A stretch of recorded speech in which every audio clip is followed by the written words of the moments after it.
ang ika-266 na Papa mula kay San Pedro. Ito pala Cari ang fratelli final e sorelle, blessing niya buona sa Orbi Pasqua. et Orbi kagabi. At napalad ako na nakaatin sa blessing na yan.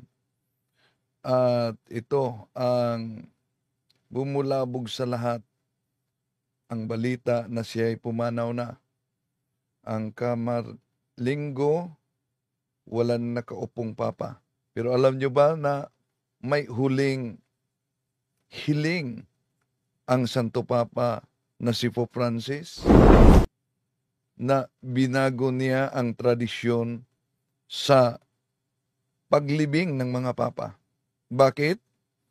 Tatalakayin muna natin ito. Samahan ninyo ako. Kasi kalingan, pag palaging inulit-ulit ay magmukha talagang katotohanan para sa ating mga kapatid na kulang ang kaalaman. Ang pagkadaya ay maranasan sa iba't ibang paraan. Pero napakasakit pag madaya tayo sa pananampalataya. Dahil nanganib pati ang ating kaluluwa. Viva Cristo Rey! Pro Dio et Ecclesia! Kumusta sa lahat at mga kapatid na sumusubaybay sa ating live streaming? Welcome. At kagabi inabangan ko talaga ang blessing ng Santo Papa para sa Easter Sunday, mga kapatid. At marinig ninyo yung hina ng kanyang busis. No? Marami talaga. Pero sino bang mag-akala na yun ang pala ang huling blessing ni Pope Francis? Dahil ina-announce na siya ay pumanaw na. Bukas ang Katedral alas 5 dito sa Osamis, may misa. Daya, tingnan ko yung announcement, no? Para sa kay Pope Francis, ipanalangin po natin, mga kapatid. Ang tradisyon sa paglibing ng Papa ay merong ilang bahagi ng kaniyang lungon, no? Tulad dito kay Pope Emeritus Benedict. Ito, ilang bahagi ito. So ito ang napaka-traditional. Alam nyo ba na walang sahod ang Papa, walang sweldo? Pero sa kaniyang pagkamatay, merong ilang mga pirasong barya na gold na isama dito sa kaniyang kabaong. Ito ang tradisyon ng simbahan. Ang nakita ninyo ay sa panahon kay Pope Emeritus Benedict XVI. Ito ang paraan. Unang layer ito sa kabaong niya. And then, may ilang layers pa yan. Tradisyon na yan noon pa, kahit sa mga hari, mga kapatid. Noong mga ancient times. Para kung hukayin man, ito, makita ninyo, sa kay Pope Pope Benedict Emeritus. Ito na. So, ipasok yan sa ilang layer. Sa huling hiling kasi ni Pope Francis ay iisang layer lang ng kabaong ang kanyang hiling. Hindi na katulad sa tradisyon ng mga Santo Papa At hindi siya ilibing dito. Siya ang kauna-unahang papa na di ilibing dito sa kundi doon sa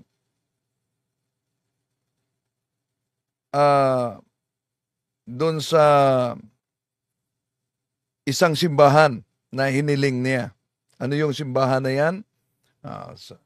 Antayin ninyo. At sisilipin din natin, ito ilang layer na makita ninyo sa tradisyon sa paglibing ng Papa. Yan. Pero, ang huling-hiling ni Pope Francis, magiging simple lang at isang layer yung kabaong niya.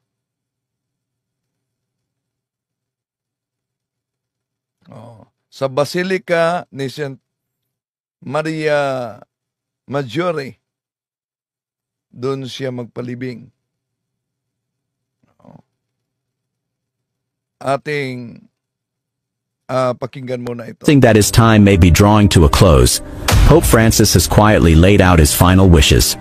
He's prepared to leave this world and stand before God. In a move both humble and unprecedented, he has approved a simple, stripped-down funeral for himself. A pope who has always championed simplicity. Yan. Di siya nanirahan sa papal apartment. No? Doon lang talaga siya sa napaka-simple na tirahan. Even in death, would remain true to his calling. As Pope Francis lies in a hospital bed, fighting for his life against severe pneumonia in both lungs, the world watches in anxious silence, offering prayers for his recovery. Yet, as a man of deep faith, he knows that his time on this earth may be drawing to a close. With that understanding, he made a heartfelt wish. In his words, he said, "Though I know..." Ito, di ko sigurado kung ito ba talaga ang pahayag ni Pope Francis. Dahil ito daw umano ang binanggit. "That he has already given me many blessings. I ask the Lord for just one more." So, maraming blessing siyang natanggap, pero yung hiling umano niya, anong sabi niya? Ito daw ang dagdag kahilingan niya. "Look after me. Let it happen whenever you wish, but please don't make me suffer too much." Yun. Di ko sigurado talaga kung ito ba ay official talagang pahayag ni Pope Francis na please don't make me suffer too much. Sa mga nagsubaybay natin ngayon, meron ba kayong nalalaman na talagang sinabi yan ni Pope Francis? Bakit? Dahil para sa ating mga Katoliko kasi, napaka-importante ang suffering sa ating buhay. Dalawa lang kasi ang mangyari sa buhay natin. To suffer without Christ and to suffer with Christ. Kaya nga, naalala nyo sa Anima Christi? Sa Anima Christi, sinabi diyan, "Suffer me not," Anima Christi, meaning soul of Christ, may bahagi sa prayer sa soul of Christ, "Suffer me not to be separated from you." No? Dahil para sa ating mga Katoliko, mga kapatid, tatlong level ang suffering. Una, yung tinatawag na purgative suffering. Pangalawa, yung tinatawag na unitive suffering. Pangatlo, yung tinatawag na redemptive suffering. Kaya ayon pa sa mga santo, lalo na si St. Padre Pio, si Jean Marie Vianney, sabi nila, kung may kakayahan daw na mag-envy, magsilos itong mga anghel, magsisilo sila sa dalawang paraan na wala sila. Eucharist, ang pagkain sa ating kaluluwa, at of course, yung suffering. Kaya nga, kung tignan natin ang Colosas Kapitulo 1, versikulo 24, diyan malaman natin na napaka-importante ang suffering. Kaya, itong pahayag na ito na hiniling daw ni Pope Francis na please don't make me suffer too much. I don't know kung ito ba talaga galing sa kanya. Tuloy natin. Besides this, what other wishes has the Pope expressed that would set his funeral in the future, apart from traditional papal rites? Before we dive into this, let's first take a closer look at the great man. Meron siya mga kahilingan, no? Meron siyang kahilingan na may pagbabago at pagkaiba sa tradisyon sa paglibing ng Papa. Bakit? Nakita nyo naman yung tradisyon, ilang layer sa kabaong yon, no? Yung lungon, kabaong. Pero sa kanya hiniling niya na simple lamang at isang layer lang. At hindi siya ilibing doon sa libingan ng mga Papa. Sa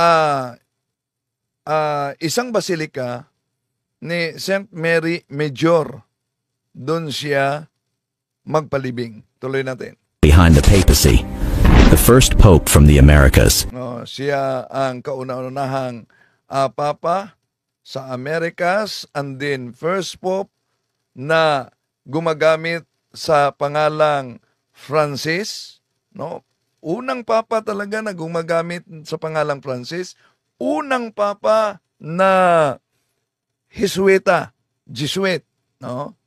Unang Papa na Jesuit, unang Papa na gumamit ng Francis. Pero alam nyo, malaki ang ambag niya sa simbahan para sa pagbabago. Merong kardinal na nagiging naibalik sa pagkalay dahil sa iskandalo sa simbahan, sexual abuse. Alam niyo na yan, bago pa lang na namatay. Merong kardinal na sinampahan ng kaso dahil sa korupsyon. Alam niyo yan. At meron siyang motto proprio, Vox Estis Lux Mundi. No? Yun ang motto proprio, isa sa mga motto proprio ni Pope Francis para sa pagbabago sa simbahan. Vox Estis Lux Mundi. Ano po yun? Ang lahat ng mga obispo sa buong mundo ay inatasan niya kung sakaling may mga kaparian sa kanilang dioceses na involved sa sexual abuse, kailangan talagang mag-report agad nito. Kung mapatunayan sa apostolic nuncio, mapatunayan ni Pope Francis na ang obispo ay walang ginagawa sa iskandalo sa pare, siya ay tatanggalin sa pagka-bishop. Yan ang motto proprio sa Vox Estis Lux Mundi, mga kapatid. No?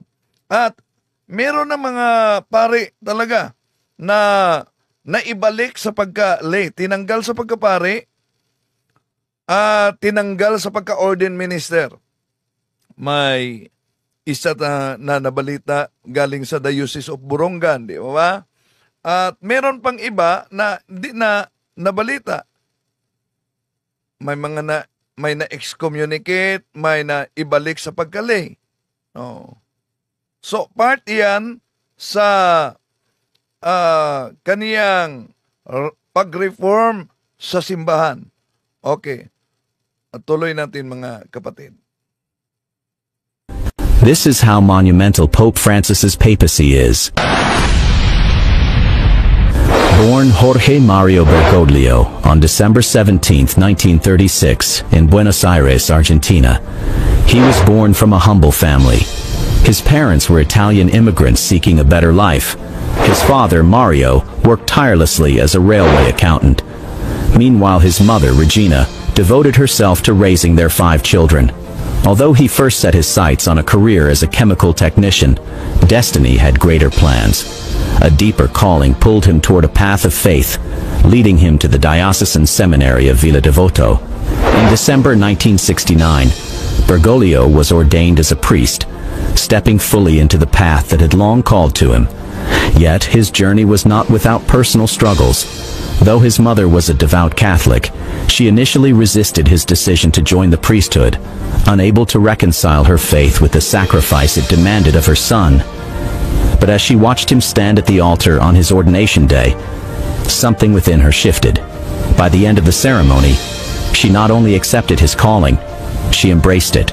Just a few years later, in 1973, Bergoglio took on the role of Jesuit Provincial of Argentina, guiding others in faith and service.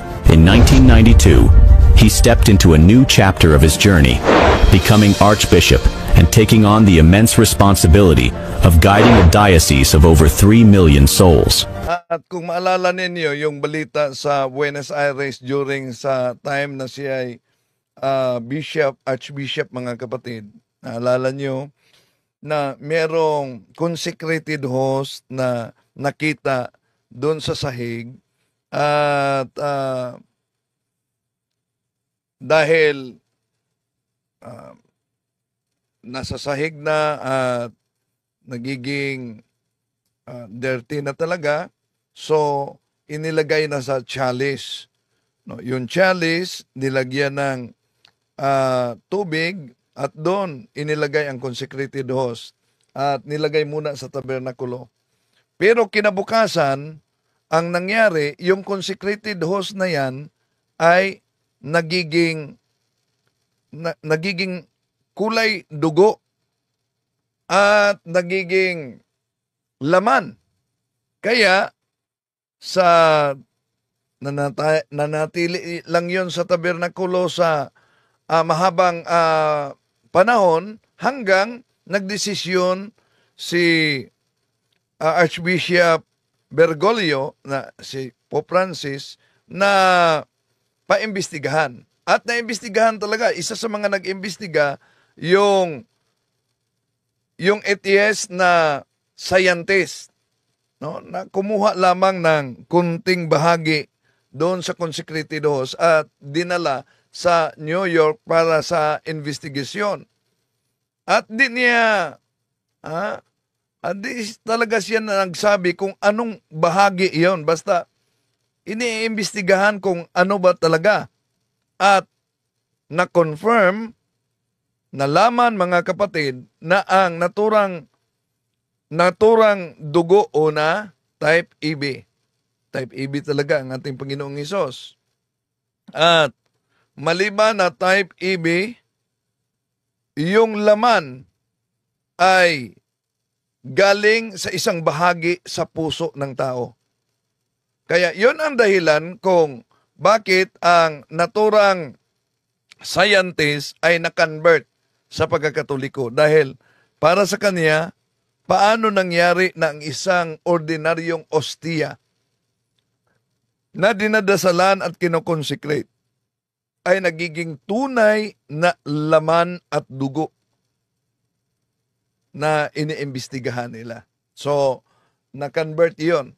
Tuloy natin.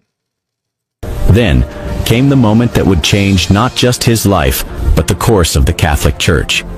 On March 13th, 2013. Hello kay Ka-Bornok Factbusters. Huwag niyong kalimutan na mag-subscribe sa Factbusters PH, ha. Marami kayong matutunan dyan, mga kapatid.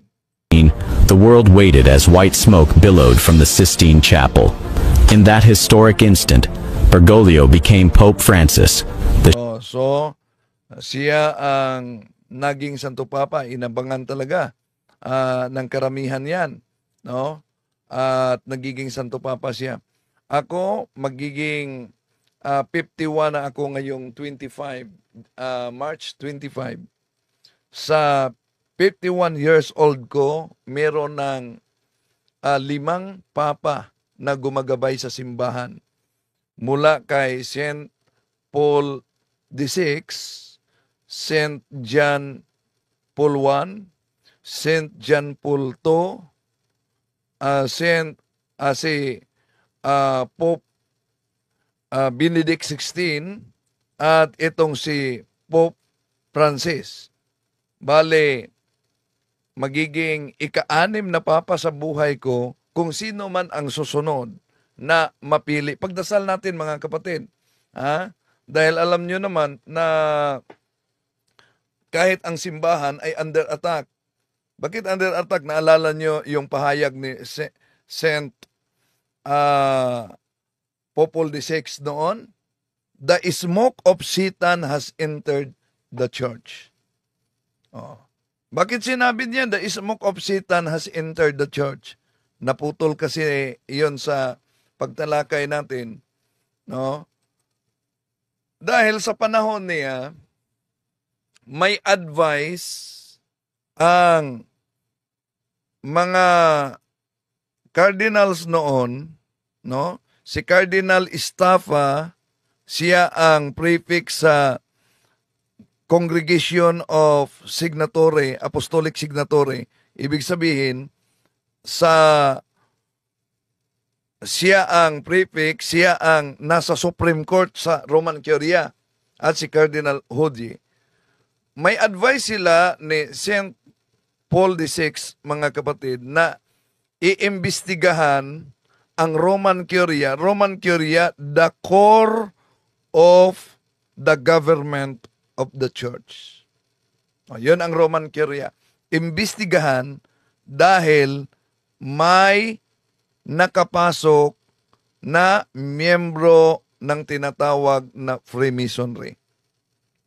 Kaya, siguro narinig niyo na yan mga kapatid.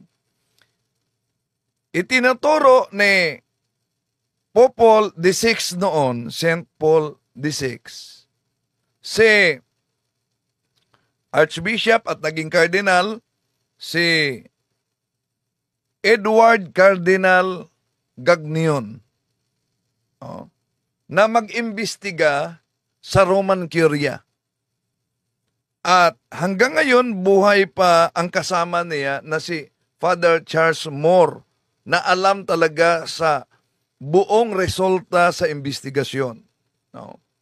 Inimbestigahan yan ni Edward Cardinal Gagnion sa loob ng mahigit 3 taon. At ayon pa kay Father Charles Moore, may pagkakataon pa na ang Rome ni Cardinal Gagnion ay niransak doon sa Vatican at ninakaw ang ilang mga dokumento. At ayon kay Father Charles Moore, na batay sa investigasyon, 2 sa Roman Curia ang positive na nagiging miyembro sa Freemasonry. Ang isa ay napakataas ang posisyon at nagiging kandidato pa sa pagka-Santo Papa. Sino yan? Pinangalanan nila sa report na si Cardinal Sebastian Baguio. Siya ang prefect sa Congregation of Bishops. Siya ang responsable sa pagtuturo ng iba't ibang mga obispo. Kaya nga, ayon kay Father Charles Moore, di kayo magtaka kung bakit may mga obispo na wala nang paniniwala kaugnay sa exorcism dahil mga pinili niya karamihan, mga modernist bishop sa simbahan. So, ngayon, ipinasa na ni Cardinal Gagnion yung kaniyang report kay St. Paul VI ayon kay Father Charles Moore. Ano ang resulta? Sabi daw ni Popol VI, nahayaan niya na yung susunod na Papa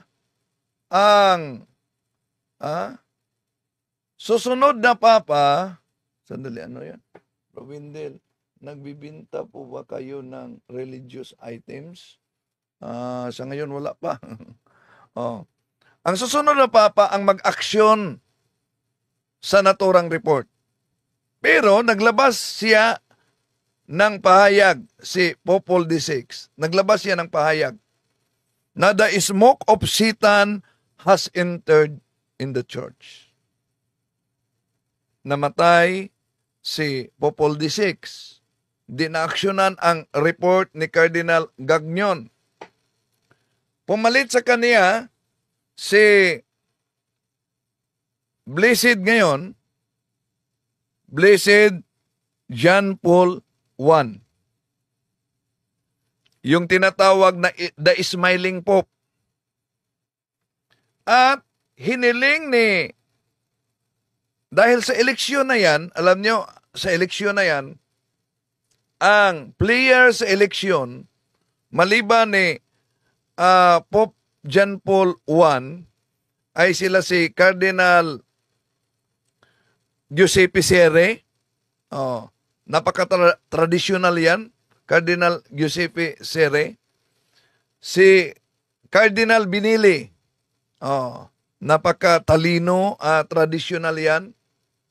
At, nagkunwari daw traditional, itong si Cardinal Baguio, Sebastian Baguio. Kasali siya.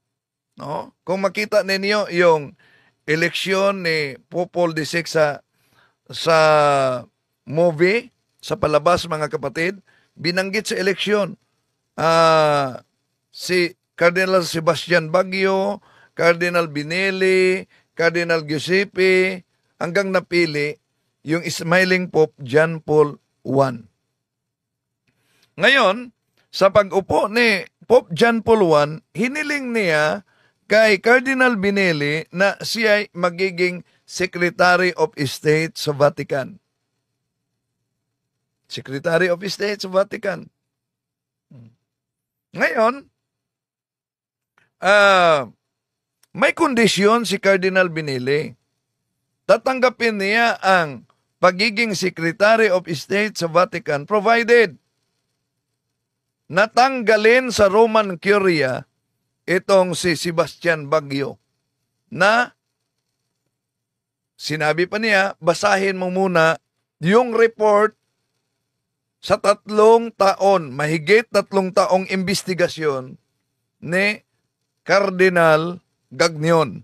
So, malaking posibilidad ayon kay Father Charles Moore na binasa talaga yan ng Papa. Dahil sa advice ni Cardinal Binili, sabi ni Pope John Paul I, saan natin siya ilagay? Ang advice ni Cardinal Binili, ilagay siya doon sa Venice. Maalala nyo, etong si Pope John Paul I, sa Venice yan galing. Bakit sa Venice? Dahil meron siyang solid na tinatawag na curia doon sa Venice para mabantayan siya sa kanyang mga kilos. Yun ang advice. Kaya pinatawag si Cardinal Sebastian Baguio ni Popol VI, Pope John Paul I, para kausapin. Sa umaga, hindi nakausap dahil busy. Alas 8 ng gabi, ika-32 na araw sa kanyang pagkapapa. Ika-32 na araw. Kinausap niya alas 8 ng gabi. Nasa aklat yan ni ni Father Charles Moore.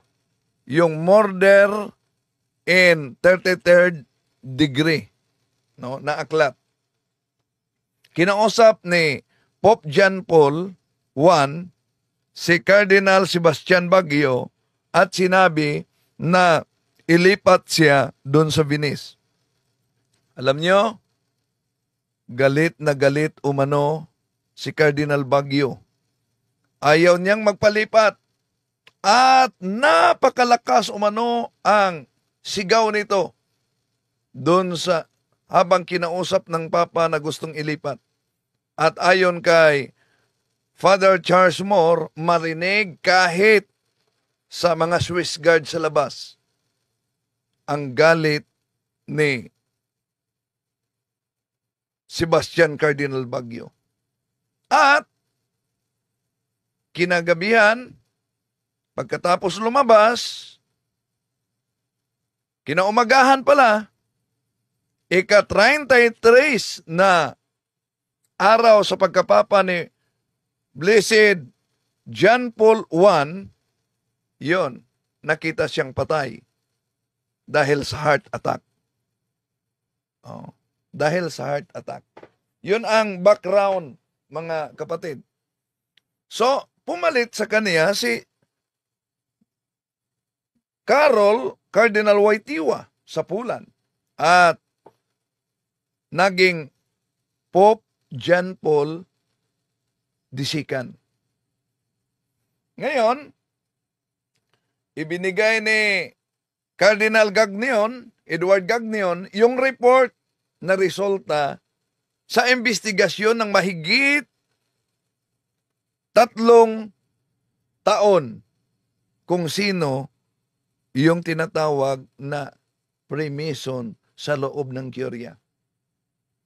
At sinabi pa ni Cardinal Gagnion na may plano sila na i-assassinate ka. Pero di daw umano pinaniniwalaan ang report na yon ni Pope John Paul II, lalo na yung sinabing may planong i-assassinate siya. Kaya si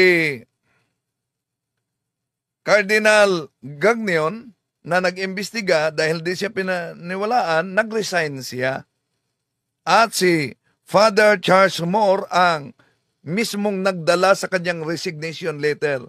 At siya ay umalis sa Vatican at pumunta doon sa Colombia, kung saan nagbigay ng mga seminars. Ang nangyari, di ba, may assassination attempt talaga na nangyari, Mayo 13, no? Kay St. John Paul II at na ICU siya. Nang siya ay nagkamalay na, sabi ni Father Charles Moore, ang unang pahayag daw ni St. John Paul II, find Cardinal Gagnion. Kaya pinabalik nila si Cardinal Gagnion. Yun ang istorya, mga kapatid. Bahagi lang yan, no? So, ngayon, CD vacante tayo. Pero pakinggan muna natin itong background na ito sa kay Pope Francis, mga kapatid. Shepherd of over 1 billion Catholics. Under Pope Francis, the Catholic Church has embraced a powerful calling to be a church for the poor. With humility and conviction, he has led a transformation, turning faith into action. To him, the church is not just a place of worship. It is a sanctuary for the forgotten, a voice for the voiceless, and a beacon of hope for those who have none. With unwavering faith and a heart devoted to service, Pope Francis has led the Catholic Church into a new era, one of renewal, compassion, and deeper connection. But as all journeys must one day reach their final chapter, a question lingers in the minds of many. What will happen when his time on this earth comes to an end? When Pope Francis takes his final breath, a centuries-old ritual will begin, one steeped in tradition. Ayan ang tradisyon talaga, no? Kung siya ay pumanaw na, una, ito ang mangyari talaga at nangyari na. Carried out with solemn precision, the weight of responsibility will fall upon the Camerlengo, the Vatican official tasked with confirming the Pope's passing. This role now belongs to Irish-born Cardinal Kevin Farrell. In a moment both intimate and historic, the Camerlengo will enter the Pope's private chapel, standing before his still form. Following tradition, he will call out the pontiff's name 3 times, listening in silence for a response that will never come. Then, in a solemn and symbolic act, he will take the papal signet ring, the symbol of the Pope's authority, and deface or destroy it, marking the official end of his reign. With that, the doors to the papal apartments will be sealed, and the Church will turn its gaze to the future, preparing for the choosing of the new leader. The College of Cardinals, the most senior officials of the Church, is notified, and soon, the Vatican delivers the solemn news to the world. With his death, the ancient tradition of Novendiales begins, a sacred 9-day period of mourning filled with prayers, masses, and ceremonies. Sandali muna. Okay. Nabasa ko itong tanong ni Kaborno Pakbusters PH. May tanong ako, bro. Di ba Jubilee year ngayon at isa sa mga requirements to get the plenary indulgence is to pray for the intentions of Pope. Paano na ngayon dahil naka-CD vacante ngayon? Okay. Yes. No? Dahil may pagbabago talaga kapatid, no? Kahit na sa pagbabago, 'di ba, pag magmisa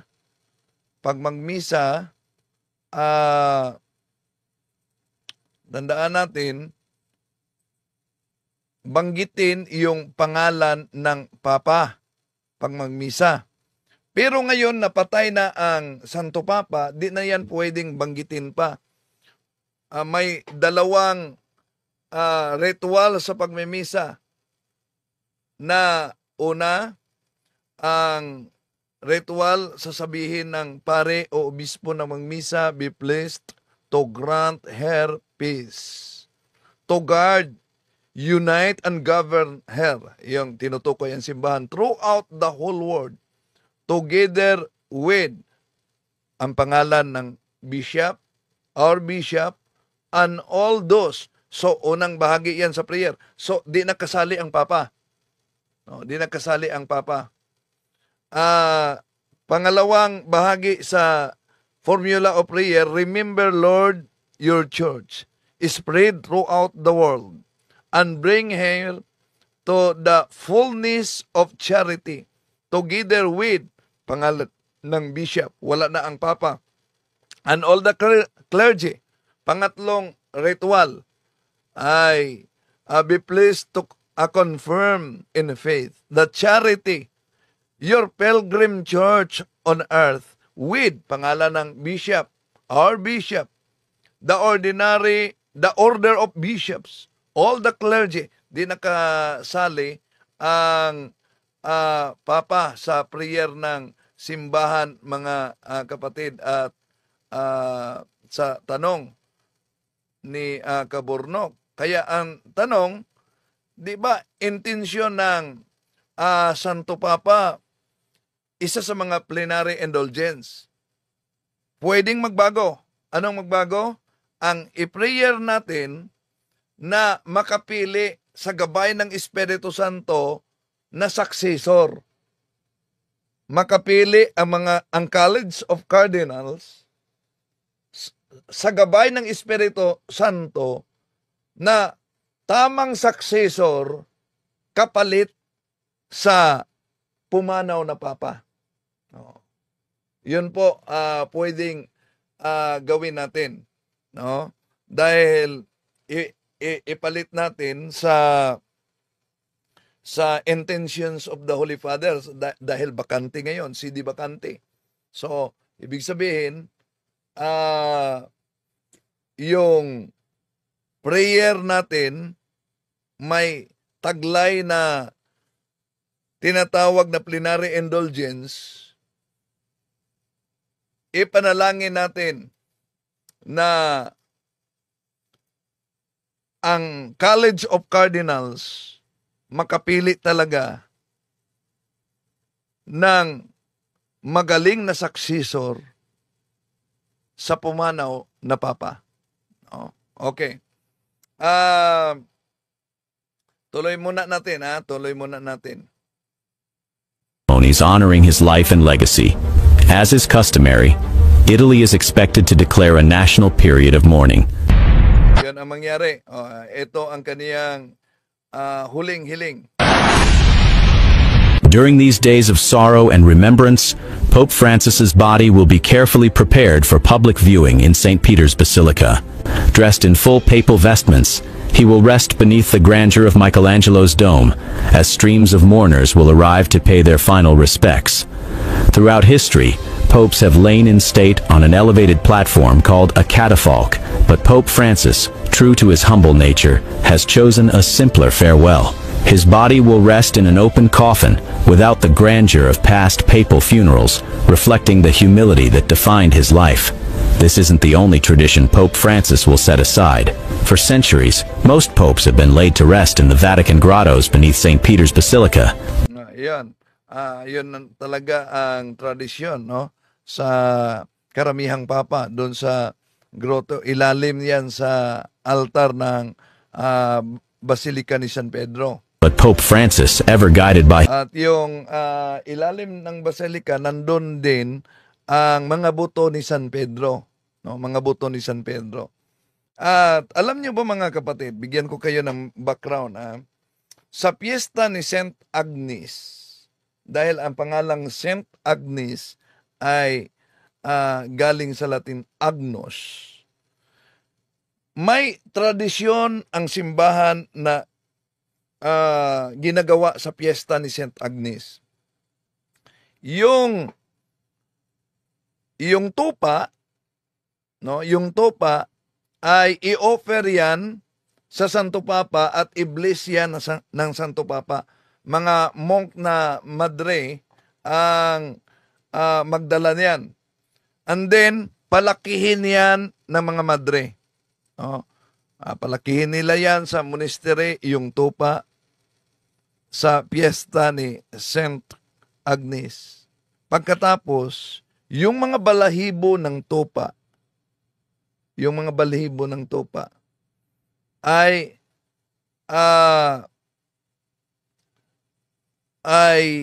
meron silang gawin. Yung nakita niyo yung isuot ng mga archbishop, dito, galing yan sa balahibo ng tupa.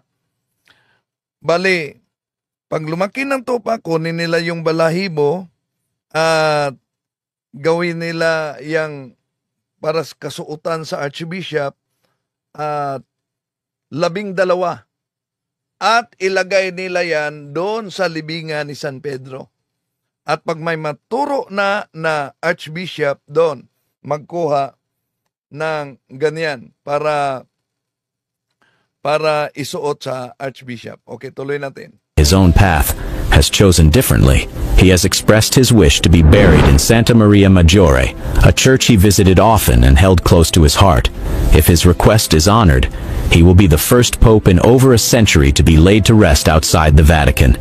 In yet another Sandali, may nabasa tayo dito. Raymond Gulani, possible po ba na conservative at strict na papalit sa Pope? Ay, dalangin natin, kilos ng banal na Espiritu Santo, ng Espiritu, no? Dahil, kung maalala nyo, napaka-conservative at napakatalino. Sila si Cardinal Binele at Cardinal Giuseppe Sere. Pero, kahit sila'y mga kandidato sa pagka-Santo Papa, napili noon ay si Cardinal Luciani na kumuha sa pangalan, buti na lang di napili si Cardinal Sebastian Baguio na ayon sa report ay isang kaanib ng Freemasonry, no? So si Cardinal Luciani na kumuha sa ngalan at nagdala sa pangalang Pope John Paul, Blessed Pope John Paul I. So panalangin natin mga kapatid. Okay. Kung sino man ang karapat-dapat na magiging servant of all servants sa simbahan. Okay, tuloy natin. break from tradition, Pope Francis has requested a simple wooden coffin with a zinc lining, foregoing the customary three-layered burial of cypress, lead, and oak. Three-layer, no? Three-layer. Tulad sa pinakita natin sa inyo mga kapatid, pero sa kanya, ang gusto niya, single. Sandali ha. Ito. Ang kay Pope Pope Francis, Pope Benedict XVI, no, Emeritus. Ito, 3 years talaga. Yan, ito ang bahagi sa tradisyon na makita ninyo mga kapatid. Yan. Ang tradisyon. No? And then, ito. Ang sunod na layer. Ipasok diyan. Yon. Yun ang tradisyon. At doon sa grotto, sa ilalim ng altar ng Basilica ni San Pedro, doon kadalasan ilibing. Pero iba ang sa kanya. Bakit?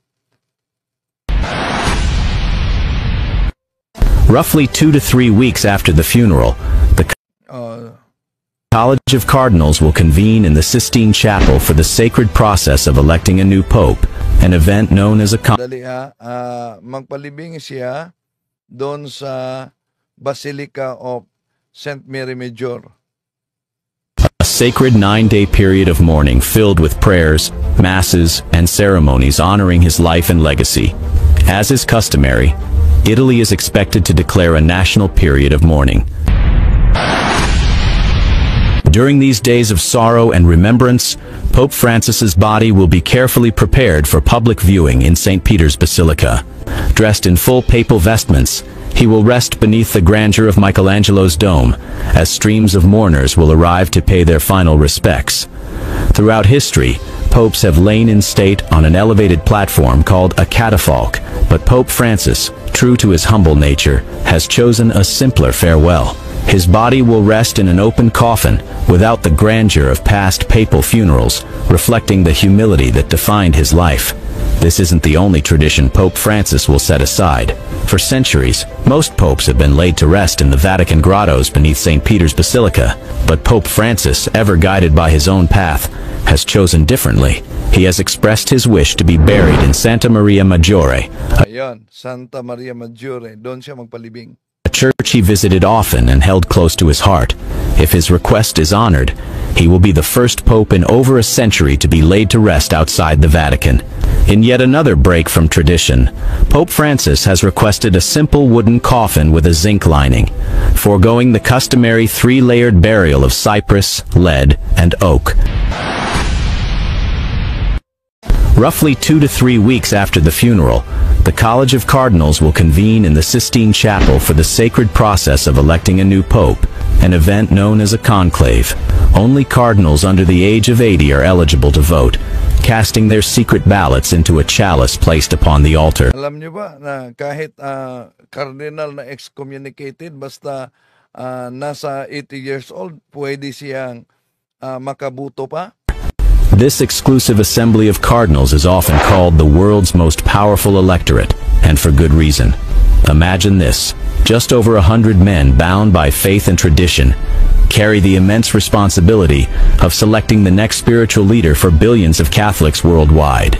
Unlike political elections, where candidates face intense public scrutiny, the papal selection unfolds behind closed doors, steeped in secrecy. Most cardinals enter the conclave knowing little about the potential successors. A 2/3 majority is required for a candidate to be declared the new leader of the Catholic Church. If no clear winner emerges, multiple rounds of voting take place. All eyes will turn to the Vatican as smoke billows from the chimney above the Sistine Chapel.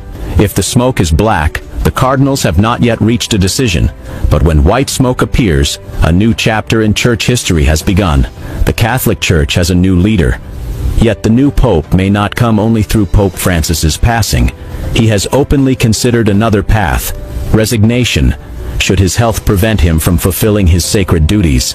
As uncertainty looms over the Vatican, one thing is clear: whether through resignation or something more final, the legacy of Pope Francis is approaching its defining chapter, and with it, the future of the Church may be about to change forever.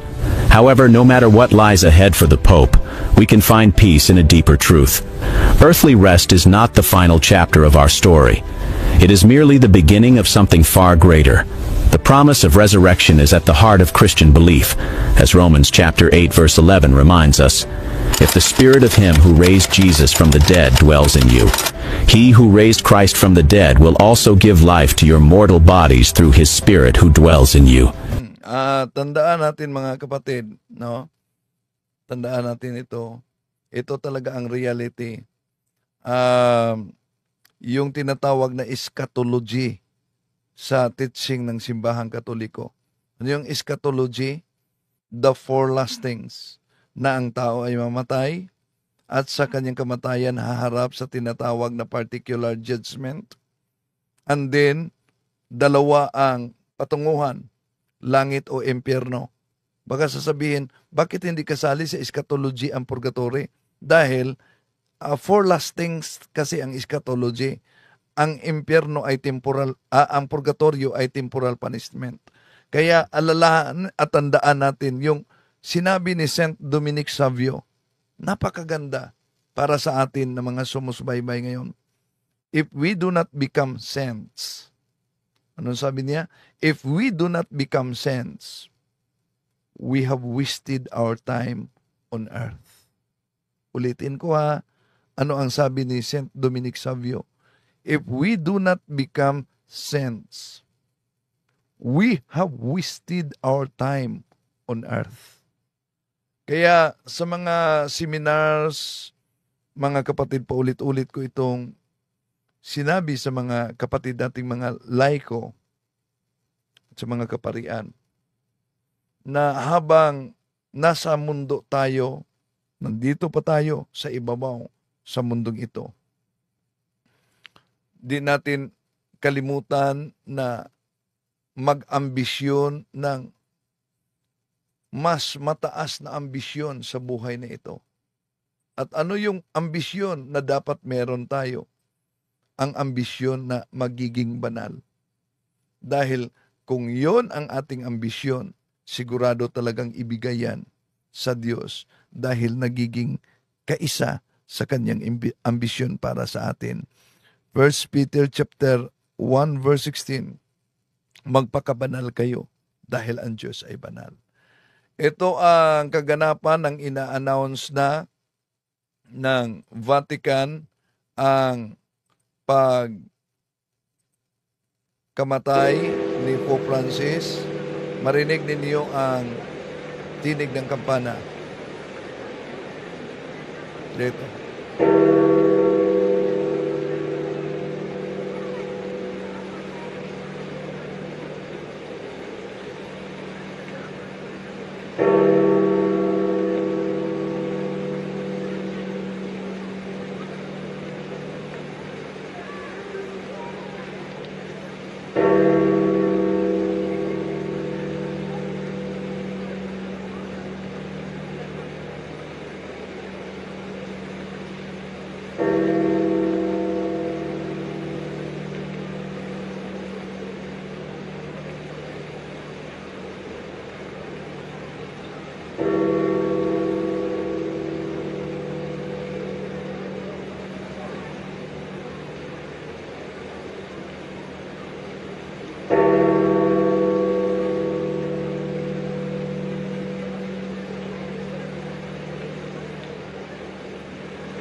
Ang tinig ng kampana ay hudyan na ang Papa ay sumakabilang buhay na.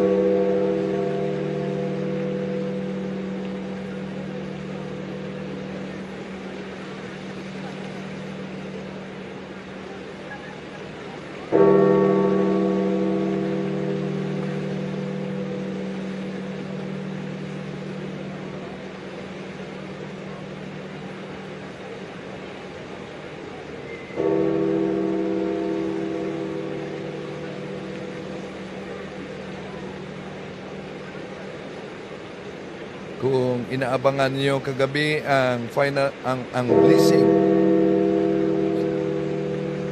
sa Easter blessing ni Pope Francis, napakaswerte natin na sa huling blessing niya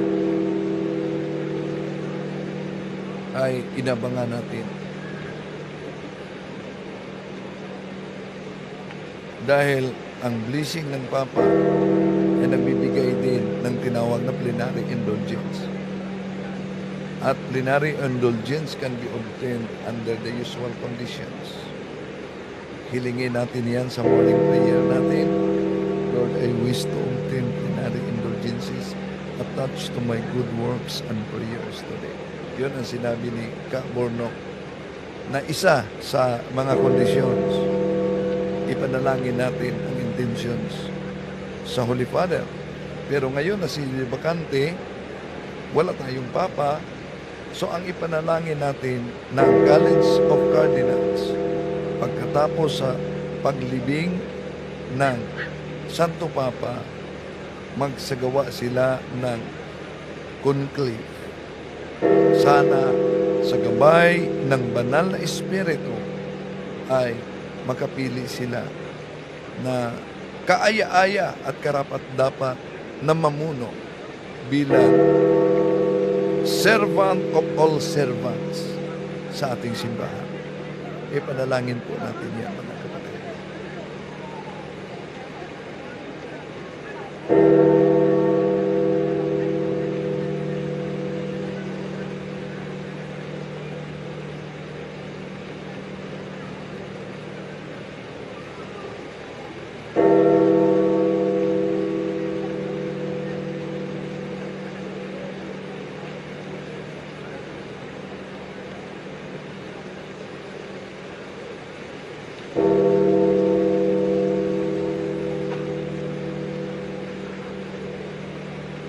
Ang tunog ng kampana ay hudyat na pumanaw na ang Papa.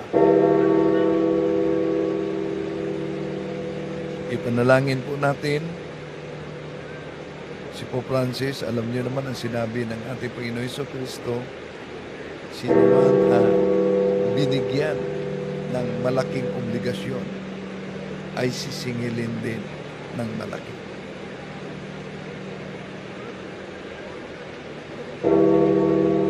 So, yun ang makita ninyo, marinig sa isinagawa na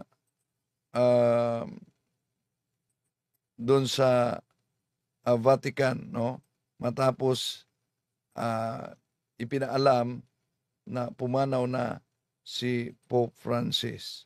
Panalangin po natin yan, mga kapatid, lalo na ang kanyang kaluluwa, no? Okay? So, silipin muna natin ang ating mga kapatid na pumasok ngayon. Okay, ito. So, sa lahat ng mga kapatid,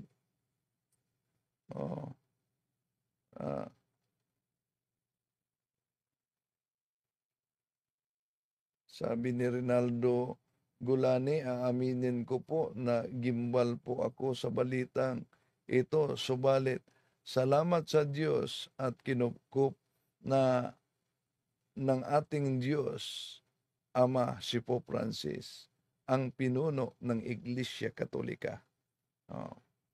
Sabi din ni Romeo Aguirre, may you rest in peace, Pope Francis. We love you and we pray for you.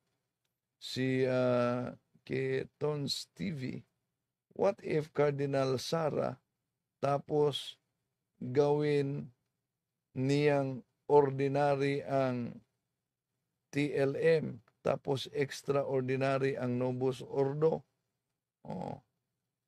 Paano magiging extraordinary ang Novus Ordo? Si rest in peace, Pope Francis. Okay. Sa mga si Priest Johan, hello. Ako po si Tuto pa-shout out po please. O sige, ilagay mo kung saan ka nakatira, kapatid. So, yun lang mga kapatid. Maraming salamat po sa inyong pagsubaybay. Panalangin po natin, no?